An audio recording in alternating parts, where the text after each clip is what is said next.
Então, teoria e prática. O tio Osso me colocou isso, que o tema do encontro hoje é teoria e prática. Todos já ouviram isso, né? Que uma coisa é teoria e outra coisa é a prática.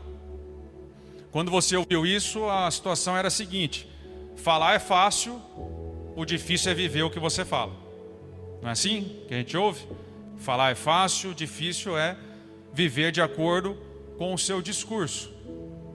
E nós olhamos aí para Jesus e para os evangelhos e, enfim, tudo que relata sobre Jesus, e nós vemos que Jesus foi alguém, foi um homem que era coerente em todo momento.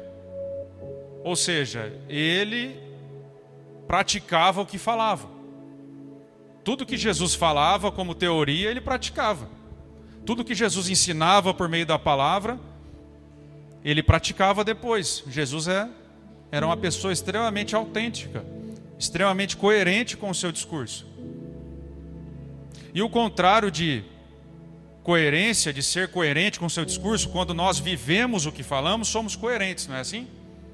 Porque existe uma coerência entre o que falamos e o que vivemos.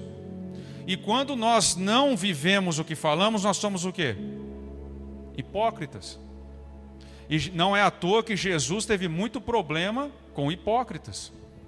Em especial os fariseus.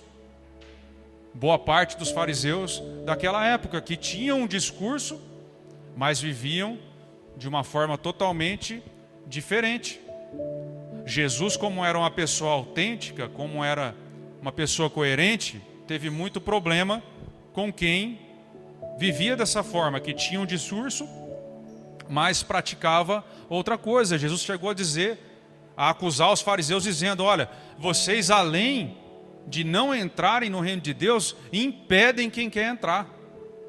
Por conta dessa hipocrisia, por conta de vocês, o nome de Deus é enxovalhado na lama para os de fora, para os gentios. Porque vocês dizem uma coisa e vivem outra. Então, se tem algo que Jesus não tolera, é hipocrisia. Porque isso estraga a vida, é uma vida que não vale a pena viver debaixo de uma hipocrisia. E a bem da verdade, o mundo que nós vivemos, né, não é de hoje, já está cansado de um discurso desvinculado, né, separado da prática. O que as pessoas desejam ver em nós é uma verdade. O que as pessoas desejam ver em nós é que nós vivamos o discurso que falamos, o discurso que nós damos a ela. Porque as pessoas já estão cheias de discurso, cheias de pessoas que estão falando o que deve ser feito, mas elas estão com sede de pessoas que vivem o que falam. E nós, como cristãos, precisamos ser autênticos e precisamos ser coerentes. Para o nosso contexto, a teoria seria a palavra. A palavra. Nós dizemos que seguimos a palavra, que seguimos a Deus. Essa seria a nossa teoria. E a vida cristã seria a prática. Viver a palavra seria a nossa prática. Essa ideia de distorcer, de mudar, de separar a prática da teoria é uma ideia diabólica. Nós vamos ver no nosso texto aqui em Mateus 4, se você quiser abrir, que isso é uma estratégia do diabo. Falar e não viver. E nós vamos ver pelo exemplo de Jesus, no nosso texto, quando ele esteve lá no deserto, diante do próprio Satanás, como Jesus, que era extremamente coerente e autêntico, ele conseguiu se manter dessa forma, mesmo quando as necessidades humanas gritavam, porque ele estava com fome, no 40º dia de jejum. Nós vamos ver como Jesus se manteve coerente, autêntico, mesmo quando as tentações eram enormes, lá no meio do deserto, quando ninguém estava vendo. Mesmo lá, quando Jesus estava sozinho, ninguém estava vendo ele se manteve firme. Mesmo quando Deus parecia distante, ele se manteve firme. E mesmo quando o próprio mal veio fazer propostas indecentes a Jesus, ele se manteve coerente em todo momento. Então vamos aprender um pouquinho com o exemplo do nosso Senhor Jesus. Amém? Mateus 4, do verso 1 até o 11, a gente vai ler.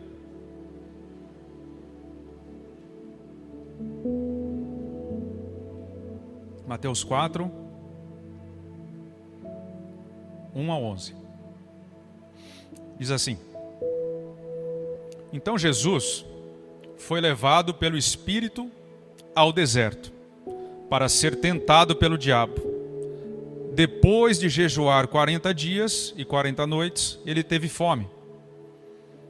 O tentador aproximou-se dele e disse: Se você é o Filho de Deus, mande que essas pedras se transformem em pães.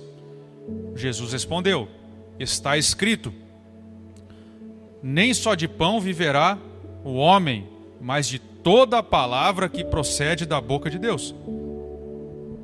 Então o diabo o levou à cidade santa, colocou-o na parte mais alta do templo e lhe disse: Se você é o Filho de Deus, jogue-se daqui para baixo, porque está escrito: Ele dará ordens aos seus anjos a seu respeito, e com as mãos eles o segurarão, para que você não tropece em alguma pedra.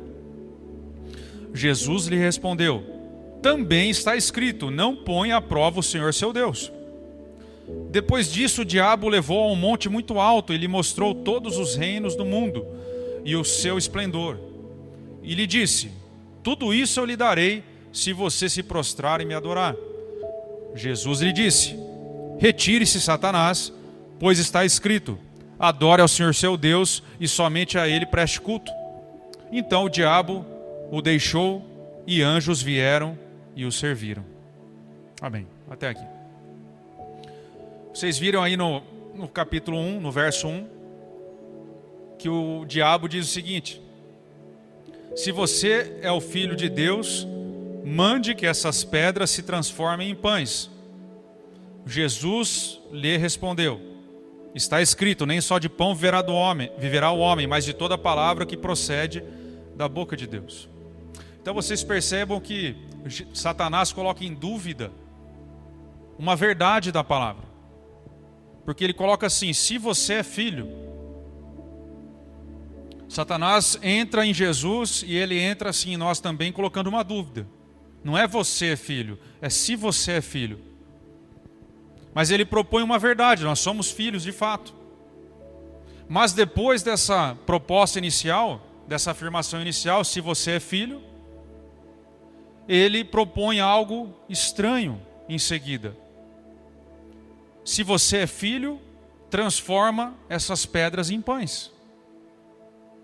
Qual é a sutileza aqui de Satanás que, às vezes, numa leitura mais rápida, nós não conseguimos pegar no texto? Satanás está dizendo o seguinte: olha, você não é filho de Deus, Jesus? Você não pertence a Ele? O seu Deus não é amor? Se o seu Deus é amor e você é filho de Deus, por que é que você está aqui no meio do deserto, jejuando, correndo perigo, passando fome, passando necessidade? 40 dias e 40 noites jejuando, e o texto diz lá que Jesus foi conduzido pelo Espírito ao deserto. Jesus não foi conduzido ao deserto pelas circunstâncias, porque ele foi forçado, porque algo de errado aconteceu, por um acaso, ou pelo próprio Satanás. Jesus foi conduzido pelo Espírito ao deserto. Então Satanás não foi no primeiro dia tentar Jesus, não foi no segundo, nem no terceiro, nem no 10º, nem no 20º. Ele foi no último, em que Jesus já estava com fome, com sede, 40 dias já sem se alimentar no deserto. E Satanás vem com uma dúvida: se você é filho, então transforma essas pedras em pães, porque se você é filho, onde já se viu você sofrer desse jeito? Onde já se viu, se você é um filho de Deus, passar necessidade? Passar por lutas? Essa é a sutileza da dúvida que Satanás tenta lançar em Jesus. Ele está dizendo o seguinte: se Deus te ama de verdade, então Ele não te deixaria passar por isso. Ele não te submeteria a isso. E Satanás vem com essa dúvida para você também, com certeza. Se Deus te amasse, você não estaria passando pela dificuldade que você passa. Se Deus realmente fosse amor, você não enfrentaria as lutas que você passa. Essa é a proposta que o diabo faz. Uma prática diferente da teoria. E Jesus até concorda que ele é filho. Ele concorda com isso, porque de fato ele é. Mas ele discorda completamente da proposta de Satanás. Ele responde, está escrito, Jesus responde com a própria palavra. Está escrito, nem só de pão vive o homem, mas de toda palavra que procede da boca de Deus. O que Jesus está respondendo para a sutileza de Satanás? É um pensamento maligno, que a necessidade que eu estou passando no momento significa a ausência do amor de Deus. É uma mentira diabólica que as dificuldades que passamos significam que Deus não nos ama. Jesus está dizendo, sim, eu sou filho e eu posso passar por lutas, porque existe um propósito eterno. E se não há pão, eu não vivo só de pão, mas eu vivo de toda a palavra que procede da boca de Deus. Porque foi o Espírito que aqui me conduziu. E é disso que eu me alimento também. Jesus está dizendo que eu vivo pela palavra, eu vivo pela teoria e vivo pela prática. E eu sou coerente, a minha prática é coerente com a minha teoria. Se o Espírito me trouxe a esse deserto, eu vou enfrentar esse deserto. E não significa que Deus não me ame. Ao contrário. Significa que Ele me ama porque Ele está me conduzindo. Jesus foi totalmente coerente com o que acreditava. Confiou no plano de Deus, ainda que sofresse essa pressão. E não se engane, você na sua vida vai ser tentado sempre a ser incoerente, a ser hipócrita por Satanás. Você vai ser convidado pelo maligno a sacrificar o que é eterno em favor do que é temporário, do que é temporal. Veja que Satanás propõe para Jesus, olha, uma solução mágica, né? Transforme essas pedras em pães. Alguém tem dúvida que Jesus poderia fazê-lo? Jesus poderia ter feito lá um churrasco daquelas pedras, tranquilamente. Jesus foi tentado como nós somos a trocar o que é eterno pelo que é temporal, pelo que é passageiro.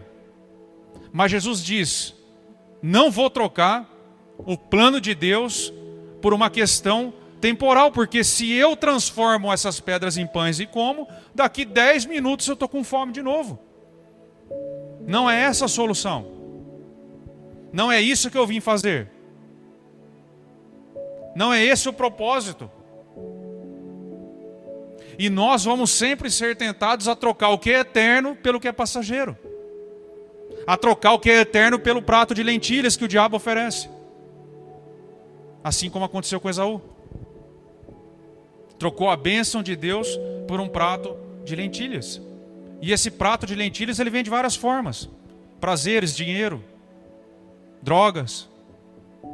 Qualquer coisa que te tire da presença de Deus, qualquer coisa que sacrifique o que é eterno por um prazer temporário. Nós vamos ser tentados a sermos incoerentes com a fé que professamos, a ser incoerentes com a teoria que falamos. E nós precisamos ser firmes como Jesus. Porque o deserto, os desertos que Deus nos oferece, é muito melhor que qualquer proposta indecente que Satanás possa nos dar, possa nos fazer. A proposta de Satanás a Jesus é indecente. Ele propõe uma solução mágica para resolver algo que Deus já tinha traçado na vida de Jesus. Transforma essas pedras em pães. Se você é filho, você não pode sofrer. Deus tem que fazer algo por você. Então ora aqui e resolva o seu problema. Mas Jesus sabia que os desertos de Deus são melhores que qualquer proposta indecente que Satanás possa fazer. Então seja coerente na sua vida. Lembre-se disso quando aparecer a tentação na sua frente. Não troque o que é eterno pelo que é temporário. Não troque o que é eterno pelo que é temporário. Amém? Primeiro ponto. Segundo ponto, segunda proposta que Satanás faz a Jesus. Diz assim o texto, no verso 5 ao 7. Então o diabo o levou à cidade santa, colocou-o na parte mais alta do templo e lhe disse, mais uma vez, se você é o filho de Deus, então jogue-se daqui para baixo. Só que agora Satanás vai além. Ele cita a Bíblia, ele cita o Salmo 91. Ele diz, porque está escrito. Lembra que Jesus disse, rebateu Satanás a primeira, citando a Bíblia? Agora Satanás usa a estratégia de Jesus e diz, está escrito, ele dará ordens aos seus anjos a seu respeito, e com as mãos eles vão te segurar, para que você não tropece em alguma pedra. Então pode pular, Jesus, está escrito, é promessa de Deus. O que Jesus responde? Também está escrito, não ponha à prova o Senhor seu Deus. Satanás coloca uma premissa verdadeira, mais uma vez. Só que, de novo, ele faz uma conclusão falsa. Satanás disse, jogue-se daqui de cima, se você é filho. Mais uma vez ele começa, se você é filho, a mesma proposição. Algo verdadeiro, se você é filho. Agora, a proposta falsa. A prática desvinculada da teoria. Se você é filho, pode pular de qualquer prédio. Se você é filho, faz o que você quiser. Se você é filho, Deus já te deu um cheque em branco para você fazer o que você quiser da sua vida. É o que Satanás está dizendo. Uma verdade, uma proposta verdadeira, uma teoria verdadeira com uma prática diabólica. Se você é filho, pula, porque está escrito que Deus vai te guardar. Pode fazer o que você quiser. Jesus responde, não tentarás ao Senhor, seu Deus. Jesus não aceita o desafio de Satanás, porque Jesus sabia que nós não devemos e não podemos abusar da graça, abusar da proteção de Deus, abusar da provisão de Deus. Pular de um prédio, pular de um penhasco, como Satanás propõe, seria antibíblico, uma loucura. O pináculo, ali onde o diabo leva Jesus, na parte mais alta do templo, o pináculo do templo, dependendo da tradução, era um lugar muito alto, e lá embaixo havia um movimento grande de pessoas. Porque o templo era o lugar onde acontecia a vida social naquele tempo. Então, é como se você subisse num prédio no centro da cidade e dissesse, eu vou pular.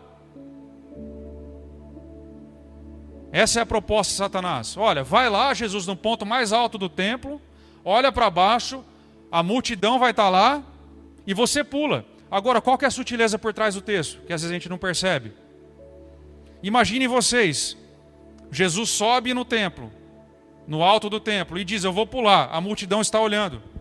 Jesus pula, os anjos rasgam os céus, coloca Jesus em segurança na terra. O que ia acontecer? O povo iria aclamar Jesus como um Deus, como um rei de Israel. O que Satanás está propondo para Jesus é a proposta indecente de evangelho sem cruz. Satanás está dizendo, Jesus, se você é filho de Deus, se você vai reinar, precisa realmente da cruz? É necessário mesmo, se você é filho de Deus, se Deus é amor, você sabe muito bem que você vai enfrentar a cruz. Será que Deus te ama mesmo? Olha, deixa eu te dizer, está escrito, pula daqui de cima, os anjos vão rasgar os céus, e pronto, e você vai reinar em Jerusalém. O povo vai te adorar. Para que a cruz, Jesus? Se você é filho de Deus. A minha proposta é melhor. Deus está te mandando para a cruz, para um sofrimento extremo desse. O próprio filho, vê se isso é Deus que se sirva. Segue a minha proposta que vai ser melhor, Jesus. E assim como Jesus, não se engane, você também vai ser tentado a ser incoerente. Você vai ser tentado também a viver uma vida cristã sem a cruz. Como tem acontecido em tantos meios. Só que não existe evangelho sem a cruz. A cruz é necessária, porque ela é o caminho do discipulado. Ela é a condição do discipulado que Jesus propõe. Nada nesse mundo pode afirmar a sua identidade como a cruz pode fazer. Ele é o ponto de partida, ela é o ponto de partida que Jesus nos coloca, porque Jesus disse, aquele que quiser me seguir, negue-se a si mesmo, tome cada dia sua própria cruz e venha após mim. Não existe discipulado com Jesus sem a cruz. Não existe discipulado com Jesus sem negar a nós mesmos, sem abandonar o nosso velho homem para seguir a Jesus. Não existe. É uma farsa. Você vai ser tentado sempre a seguir pelo caminho largo. Mas prefira sempre o evangelho que te mata. Que mata o teu velho homem e ressuscita um novo. Porque Jesus prometeu que no momento em que perdêssemos a nossa vida, nós iríamos ganhá-la. Não é só morte do velho homem, é o ressurgir de um novo também. Então não caia nessa armadilha. Não caia na tentação de ser incoerente na sua vida. Porque você sempre vai ser tentado pelo diabo a viver um evangelho sem cruz. Um evangelho só de poder. Um evangelho só de tapetes vermelhos. Só de honrarias. No qual você pode pular de um templo e Deus é obrigado a mandar os seus anjos. A pular de um prédio e nenhum dano vai te acontecer. No qual, na primeira necessidade que acontece, você, com todo o poder que Deus te dá, transforma pedras em pães. Um evangelho sem os desertos que o Espírito Santo te conduz, como conduziu Jesus. Sempre seremos tentados a isso. A um evangelho de prosperidades apenas. Obviamente Deus nos sustenta. Obviamente Deus é amor. Obviamente Deus nos abençoa com muito mais que merecemos. Obviamente Deus nos provê em todas as nossas necessidades. Isso é bíblico. Mas nós seremos sempre tentados a fugir dos desertos, a viver um evangelho sem deserto, um evangelho sem cruz. E esse evangelho quem propõe é o próprio Satanás. Não há evangelho sem a cruz. Prefiro o evangelho que rasga o teu coração, porque esse é o evangelho verdadeiro. Nós somos exortados por Deus aqui no começo do culto. Nós não recebemos aqui uma palavra de Deus a princípio, de que olha, o louvor de vocês está rasgando os céus. O louvor de vocês está fazendo maravilhas, operando milagres. Nós não recebemos essa palavra de Deus. Nós recebemos uma correção de Deus no começo. É assim que Deus trabalha conosco. Deus nos corrige. Deus fala conosco para nos colocar no caminho correto. E o deserto muitas vezes é para isso. A cruz é para isso. Para que nós possamos andar em toda a vontade de Deus. E você pode ter certeza que é o melhor caminho possível. É o melhor que poderia ter acontecido na sua vida. Terceiro ponto. Lá em Mateus 8 ao 11. O diabo então levou Jesus a um monte muito alto e mostrou-lhe todos os reinos do mundo e o seu esplendor. E lhe disse, tudo isso eu lhe darei, se você se prostrar e me adorar. Jesus lhe disse, retire-se, Satanás, pois está escrito, adore o Senhor seu Deus e somente a Ele preste culto. Aqui o diabo rasga todos os protocolos. O diabo agora faz uma tentativa de suborno direto. Ele diz, Jesus, me dá o seu coração, uma única vez. Aqui no deserto que ninguém está vendo. Estamos só nós dois. E está vendo todos esses reinos do mundo, toda essa riqueza, tudo vai ser seu. Aqui Satanás procura convencer Jesus, como já convenceu muitas pessoas em nosso mundo de hoje. Você com certeza conhece pessoas assim, de que o ter é mais importante do que o ser. Satanás está a todo momento, se você é filho, se você é filho, se você é filho. E agora ele diz o seguinte, olha, me adora aqui. Me adora aqui, ninguém está vendo, fica tranquilo, eu não vou contar para ninguém e eu vou te dar tudo isso aqui. Tudo vai ser seu, eu abro mão de tudo. Tudo que você pode sonhar em ter nessa vida, palácios, dinheiro, propriedades, tudo, eu vou te dar se você, basta você se ajoelhar aqui e me adorar no deserto. E Jesus responde de forma coerente que um filho de Deus adora somente ao seu Deus. Você vai ser tentado a ser incoerente na sua vida, a escolher ter, sacrificando o ser. A escolher ter algo, matando, passando por cima da sua condição de filho. O interessante é que Jesus não tem a menor dúvida em se ajoelhar na frente de Satanás, quando Satanás tinha possuído Judas. E Jesus lava os pés de Judas já possuído, diz o texto. Porque naquele momento que estava em jogo era a alma de Judas, e Jesus está tentando salvar Judas. Até o último minuto ele está tentando convencer Judas a não fazer aquilo. E ele se ajoelha na frente de Judas, inclusive, e lava os pés de Judas. E todos estavam vendo. Jesus faz isso no meio de todos os seus discípulos, sem problema algum. Mas quando o que está em jogo é a sua alma, a sua adoração, e mesmo que ninguém esteja vendo no meio do deserto, Jesus se recusa a ajoelhar-se na frente de Satanás. Quando o que está em jogo é a sua alma, a sua coerência, a sua vida com Deus, a sua fé, Jesus se nega. E a vida cristã ocorre 99% quando ninguém está vendo. Quando ninguém está te vendo, quando ninguém está te observando. É quando você está no deserto e ninguém está te vendo que você precisa ser coerente. São nos desertos que você precisa vencer a sua inconstância. Justamente quando ninguém está vendo. Quando só Deus está vendo o que você está fazendo. É ali que a vida cristã acontece. É ali que você vai ser mais tentado. Como aconteceu com Jesus no deserto. Em que ele estava sozinho e recebeu aí 3 propostas indecentes de Satanás. E teve que resistir por meio da palavra. São justamente nos desertos, quando ninguém está vendo, que você precisa vencer a hipocrisia. Se você anda ajoelhando diante do maligno, nos desertos da sua vida, você precisa se arrepender.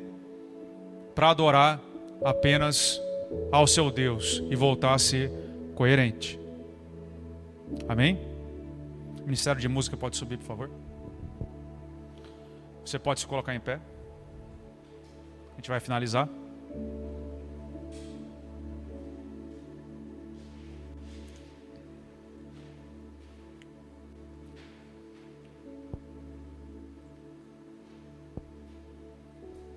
Aliás, peguei vocês de surpresa, não ia até a última?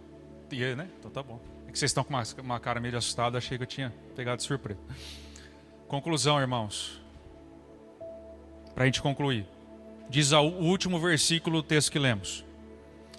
Então o diabo o deixou Jesus. E anjos vieram e o serviram. Então o diabo o deixou e anjos vieram e o serviram. Depois de Jesus resistir a Satanás, por meio da palavra, resistir bravamente às investidas de Satanás, o que aconteceu? O diabo então o deixou e anjos vieram e serviram a Jesus. Ou seja, aí Jesus se alimentou, aí Jesus recebeu água, Jesus se fortaleceu, ficou na presença de Deus e venceu o deserto que Deus propôs na vida dele. Cumpriu o propósito. Assim é a nossa vida, irmãos. Precisamos enfrentar desertos após desertos, lutas após lutas, de forma coerente, firmes em Deus. E após cumprirmos o propósito, porque Jesus não passou nem um dia a mais, nem um dia a menos do que Deus tinha proposto para ele, porque o Espírito o conduziu ao deserto. Jesus não sofreu nem um segundo a mais. E na nossa vida é assim também. Você que está passando por alguma luta, ela tem um tempo, um dia e uma hora certa para terminar. Nem mais e nem menos do que o Espírito Santo propõe. Porque você também está sendo guiado pelo Espírito. Então, vamos alinhar hoje nossa teoria com a nossa prática. A nossa vida com a palavra. Primeiro ponto, não sacrifique princípios eternos pela necessidade do momento. Escolha sempre o que é eterno, o que dura para sempre. Ponto 2, não viva um evangelho sem cruz. Não ande pelo caminho largo. Viva um evangelho que te mata, mas que te traz de volta. E terceiro, não sacrifique o que você é. Você é filho. Não sacrifique isso para conquistar bens materiais, o que você quer ter. Diz a palavra: de tudo o que você deve guardar, guarda o teu coração, porque dele provém as fontes da vida. Dinheiro nenhum vale a tua alma. Carreira nenhuma vale a tua alma. Nada vale a tua alma. Guarda o teu coração e guarda a tua fé na presença de Deus. É a sua responsabilidade manter o seu coração aceso, como Deus falou conosco no começo do culto. É a sua responsabilidade adorar o Rei dos Reis e o Senhor dos Senhores como Ele merece ser adorado. Amém?